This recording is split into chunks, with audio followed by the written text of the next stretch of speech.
بسم اللہ الرحمن الرحیم۔ السلام علیکم۔ اے سٹوری ڈائجسٹ میں خوش آمدید۔ بھابھی نے آواز دی، سلمہ جاؤ برتن دھو دو۔ سلمہ نے جواب میں کہا، میں پڑھ رہی ہوں، میرے پاس ٹائم نہیں۔ بھابھی غصے سے بولی، سارا دن موبائل لیے بیٹھی رہتی ہو، بس کچھ کام کہہ دو تو پڑھائی یاد آ جاتی ہے، ڈرامے باز۔ سلمہ غصے سے بولی، بھابھی ڈرامے باز کس کو کہا ہے؟ بھابھی بھی غصے سے چلانے لگی، تم کو کہا ہے۔ دونوں میں تلخ کلامی ہوئی، سلمہ رونے لگی۔ اتنے میں سلمہ کی ماں گھر آئی۔ سلمہ کی آنکھیں سرخ تھی۔ کیا ہوا تم کو؟ سلمہ آہستہ سے بولی، کچھ نہیں امی۔ ماں نے پھر پوچھا، بتا کیا ہوا؟ سلمہ رونے لگی، امی جب بھی آپ گھر نہیں ہوتی بھابھی مجھے چھوٹی چھوٹی بات پر تانے دیتی ہے، مجھ سے جان بوجھ کر جھگڑا کرتی ہے، جبکہ آپ کو سب پتہ ہے میں نے آج سارا دن واشنگ مشین لگا کر سب کے کپڑے دھوئے۔ اب میں پڑھ رہی ہوں تو بھابھی خود کیوں نہیں برتن دھو لیتی؟ جان بوجھ کر میرے ساتھ لڑنا ہوتا ہے۔ ماں بھی غصہ کرنے لگی اور بہو کو ڈانٹا، تم لوگوں کو تکلیف ہے کیا؟ اس نے سارا دن کام کیا ہے، خود بھی کچھ کر لیا کرو، اسے پڑھائی کرنے دو۔ خبردار میری بیٹی کو کوئی کام کرنے کا کہا، مجھے بتایا کرو، کام میں کر دیا کروں گی، اسے پڑھنے دو۔ بھائی بھی پاس بیٹھا سب سن رہا تھا۔ بھائی ماں سے کہنے لگا، امی آپ سب کچھ میری بیوی کو ہی بول رہی ہیں، سلمہ برتن دھو دیتی تو کیا ہو جاتا؟ اب اتنا تماشا بنایا ہوا ہے، اتنا پڑھ کر کیا کرے گی؟ کون سا کہیں جاب کرنی ہے اس نے؟ میری بیٹی افسر بھرتی ہو یا نہ ہو، تم اپنی بیوی کو بھرتی کروا لینا۔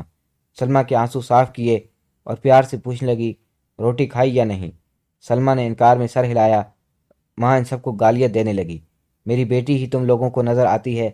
ماں نے کھانا لا کر دیا، سلمہ کے سر پر ہاتھ پھیرا، میری بچی بس یہی سوچتی ہوں تو اپنی جوگی کسی قابل ہو جا اور اللہ تیرے نصیب اچھے کرے۔ تو اپنے ابا کی بہت لاڈلی تھی، ان کی وفات کے بعد بہت مشکلات کا سامنا کیا ہے، اس گھر کو سنبھالا ہے، سوچ سمجھ کر قدم اٹھایا، تیرے بھائیوں کی شادی کی، اب بوڑھی ہو گئی ہوں۔ میری بچی بس اللہ کرے تیرا بھی فرض ادا ہو جائے، پھر میں سکون سے مر سکوں گی۔ سلمہ نے امی کی گود میں سر رکھا، امی مجھے بھی 5 سال شادی نہیں کرنی، اور پلیز مجھے بھی پڑھنے دیں۔ ماں نے مسکرا کر کہا، اچھا میری بچی پڑھ، جب تک میری سانس ہے پڑھ لو بیٹی۔ جب بھی کوئی سرد لہجہ سلمہ کو تکلیف دینے کی کوشش کرتا، امی ڈھال باندھ کر سامنے آ جاتی۔ امی نے شہزادی بنا کر پالا تھا سلمہ کو، امی پاس بیٹھ کر دنیا داری سمجھاتی، اپنی بھابھی کے ساتھ پیار سے بات کیا کرو، یہ گھر اب ان کا ہے، تم میری بیٹی اب پرائی ہو، اور یہ حقیقت ہے، آخر ایک دن اپنے گھر کو جانا ہے تم نے، ویسے بھی بڑے بھائی کی بیوی ہے، عزت دیا کرو۔ سلمہ آہستہ سے بولی، امی میں بھی چاہتی ہوں بھابھی میری دوست بن کر رہے میرے ساتھ، لیکن بھابھی کو نہ جانے کیوں میری ہر بات بری لگتی ہے۔ بھائی بھی شادی سے پہلے اچھا تھا، اب تو وہ ہفتوں مجھ سے بات نہیں کرتا۔ امی نے سمجھایا، تیرا بھائی فکر کرتا ہے نا، گھر کی اس پر ذمہ داری ہے، کچن میں جا کر کام کاج سیکھ لو بیٹی، میرے بعد کوئی تم سے یہ باتیں نہیں کہے گا، ہر کوئی صرف تمہارا دل دکھائے گا، سمجھدار بنو، اب تم بچی نہیں ہو، بڑی ہو گئی ہو، سر پر دوپٹہ اوڑھ کر رکھا کرو۔ امی پیار سے سمجھا رہی تھی۔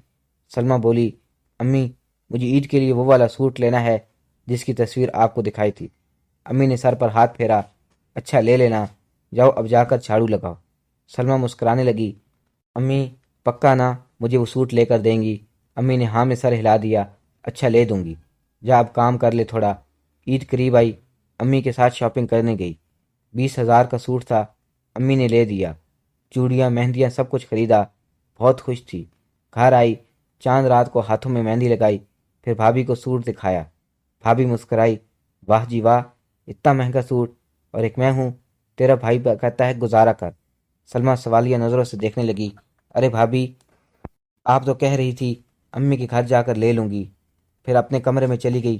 عید والے دن تینوں بھابیاں بچوں کو لے کر اپنے اپنے میکے چلی گئیں۔ گھر میں اب سلمہ اور امی تھی۔ سلمہ تیار ہوئی، اتنے میں سلمہ کی دوست اور کزنز آ گئی، سب کے ساتھ مل کر خوب انجوائے کیا، سب نے بہت تعریف کی سوٹ کی۔ ایک کزن کہنے لگی، یار سلمہ کتنا پیارا سوٹ ہے تمہارا، کتنے کا لیا ہے؟ سلمہ فخر سے بولی، 20,000 کا، میں تو امی سے کہا تھا بس عید پر یہی لینا ہے۔ کزن کہنے لگی، اچھا شام کو پارک چلیں گے گھومنے کے لیے؟ سلمہ نے امی سے پوچھا، ہم پارک چلی جائیں؟ امی نے کہا ہاں، لیکن جلدی آ جانا۔ اچھا امی پھر 2,000 روپے دو نا، کچھ کھانے کو دل کرتا ہے۔ سب کزن شام کو پارک چلی گئی، 1-2 گھنٹہ گھومنے کے بعد گھر آ گئی۔ سلمہ تھک گئی تھی، گھر آئی اور امی کے پاس لیٹ گئی۔ امی نے آہستہ سے کہا، جا میری بچی یہ نیا سوٹ اتار دے، اب خراب ہو جائے گا۔ امی میں تھک گئی ہوں، مجھے نیند آئی ہے۔ امی نے سخت لہجے میں کہا، پہلے سوٹ چینج کر لو۔ سلمہ تھکی سی اٹھی اور چینج کیا، لیٹ گئی۔ امی سر میں درد ہو رہا ہے، پتہ نہیں کیوں۔ امی نے ماتھے پر بوسہ کیا، نظر لگ گئی۔ کہا بھی تھا نہ جاؤ باہر، تیرے بھائیوں کو تو شرم ہی نہیں، بھلا عید کا دن گھر میں گزارو پھر چلے جانا سسرال۔ لیکن ان کو سسرال کے بنا سکون نہیں آتا۔ سلمہ سو گئی۔ امی نے سلمہ کا ہاتھ چوما، اے اللہ میری بچی کے نصیب اچھے کرنا، بہت پھولی سی ہے، اتنی سمجھدار بھی نہیں، موم دل ہے، ذرا سی بات پہ رونے لگتی ہے، اے اللہ اس سے ہمت دینا، کیسے میرے بنا زندگی گزار سکے گی۔ کچھ دن گزرے۔ بھائی نے کہا سلمہ شام کا کھانا بنا دیا کرو، تمہاری بھابھی کی طبیعت کچھ ٹھیک نہیں رہتی۔ سلمہ نے کتابوں کی جانب دیکھا، بھائی میرے امتحانات چل رہے ہیں، پلیز مجھے پڑھنے دیں۔ بھائی نے غصے سے کتاب پکڑی اور پھاڑ دی۔ جب بھی کوئی کام بولو تو تمہیں پڑھائی یاد آ جاتی ہے، اچھا تماشا بنایا ہوا ہے۔ امی بھی پاس تھیں۔ امی نے بھائی کو گالیاں دینا شروع کر دی، کافی ڈانٹا۔ امی رونے لگی، تم کیوں بیچاری کو سکون سے نہیں رہنے دیتے؟ بھائی تو بہنوں پر جان وارتے ہیں اور ایک تم لوگ ہو۔ امی بہت روئی۔ اس دن سوچا کہ سلمہ کی شادی کر دوں گی، رشتہ ڈھونڈنے لگیں۔ سال گزرنے والا تھا لیکن کوئی اچھا رشتہ نہیں مل رہا تھا۔ سلمہ کے فائنل امتحانات بھی ہو گئے، اب گھر میں فارغ تھی۔ امی اب تھوڑی سختی کرتی، کھانا بنوانا، کپڑے واش کرنا، اخلاق تربیت سب کچھ سکھاتی سلمہ کو۔ اور پھر ایک دن امی نماز مغرب ادا کر رہی تھی، اچانک سر چکرایا، امی گر گئیں۔ بھابھی دوڑ کر آئیں، امی کو اٹھایا۔ امی نے سر سے دوپٹہ اتار دیا، مجھے بہت گھبراہٹ ہو رہی ہے، مجھے ٹھنڈا پانی دو۔ امی کو جلدی سے ٹھنڈا پانی دیا، میری سلمہ کو بلاؤ۔ سلمہ دوڑتی ہوئی امی کے پاس آئی، امی کیا ہوا؟ امی نے سر پر ہاتھ پھیرا، میری بچی اپنا بہت خیال رکھنا۔ بھائی بھی آ گئے، جلدی سے امی کو اسپتال لے گئے۔ امی سارے راستے یہی کہتی رہی، میرے بچوں وہ چھوٹی بہن ہے تمہاری، اس کو کچھ نہ کہنا، وہ بھی سمجھدار نہیں، وہ سمجھدار نہیں، اس کا خیال رکھنا۔ سلمہ اللہ سے دعا کر رہی تھی، اللہ میری امی کو کچھ نہ ہو۔ 2 گھنٹے کے بعد ایمبولینس گھر کے باہر آ کر رکی۔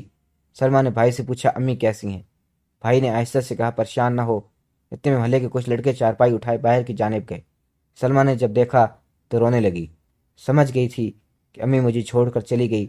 پورے گھر میں چیخنے کی آوازیں صرف سلمہ کی تھیں، امی نہ جاؤ سلمہ کو چھوڑ کر۔ امی اگلے مہینے عید تھی، کون اٹھائے گا ناز میرے، کون مجھے اب سینے سے لگائے گا؟ امی اٹھ جاؤ، مجھے دیکھو میں رو رہی ہوں۔ سارا محلہ سلمہ کو دیکھ کر رونے لگا۔ امی ساری فکریں لے کر رخصت ہو گئی۔ امی ساری محبت ساتھ لے گئی۔ جنازہ اٹھا، ایک بیٹی آج بے سہارا ہو گئی۔ دن گزرنے لگے۔ امی کے کپڑے سامنے رکھتے ہوئے گھنٹوں دیکھتی رہتی، کبھی دروازے کی طرف دیکھتی کہ ابھی امی آواز دے گی، امی آ کر کہے گی سلمہ اداس کیوں ہو میری بچی، لیکن اب یہ کہاں ممکن تھا۔ عید کا دن تھا، سب بھابیاں اپنے اپنے میکے چلی گئیں۔ گھر میں آج تنہا بیٹھی تھی، نہ آج بریانی کی خوشبو تھی نہ کسٹرڈ۔ رات کا کھانا فریج میں پڑا تھا، وہ کھایا اور سو گئی۔ اس بار تو کوئی کزن بھی ملنے نہیں آئی، اس بار ہاتھوں کو مہندی بھی نہیں لگائی۔ جانتے ہو اس بار کسی نے شاپنگ کا بھی نہ پوچھا۔ امی کی قبر پر گئی اور تلاوت کی، امی کوئی بھی نہیں پوچھتا اب تیری سلمہ کو، بات بھی نہیں کرتے میرے ساتھ۔ بھائی کہہ رہا تھا 10 دن بعد سادگی سے نکاح کروا کے رخصت کر دیں گے۔ امی تم ہوتی تو کتنا اچھا ہو جاتا، تمہارے ساتھ ایک دنیا تھی میری۔ امی کی قبر سے لپٹ کر رونے لگی۔ شادی ہو گئی، وہ رخصت ہو کر چلی گئی۔ جاتی ہے وہ سوٹ بھی ساتھ لے گئی جو امی نے 20,000 کر لے کر دیا تھا۔ وقت گزرنے لگا، کبھی میکے آتی تو امی کی محبت کو تلاش کرتی۔ بھائی بھابھی 1-2 دن برداشت کرتے، پھر تنگ پڑ جاتے، پھر واپس چلی جاتی۔ پھر آہستہ آہستہ بھائی عید شبرات پر بھی نہ آنا چھوڑ گئے۔ سلمہ اداس بیٹھی تھی، سب دیورانی اور جٹھانی کے میکے سے کچھ نہ کچھ آ رہا تھا۔ وہ سب اپنے امی ابو کے گھر جاتے، سلمہ اداس بیٹھی امی کا دیا ہوا سوٹ پہنے سارا دن گزار دیتی۔ کاش امی زندہ ہوتی، بھائی اب پوچھتے بھی نہیں۔ سلمہ امی کی تصویر کو سینے سے لگائے رو لیا کرتی، اور کیا بھی کہہ سکتی تھی، بس ایک درد تھا کہ کاش بھائی کبھی عید پر ہی ملنے آ جاتے۔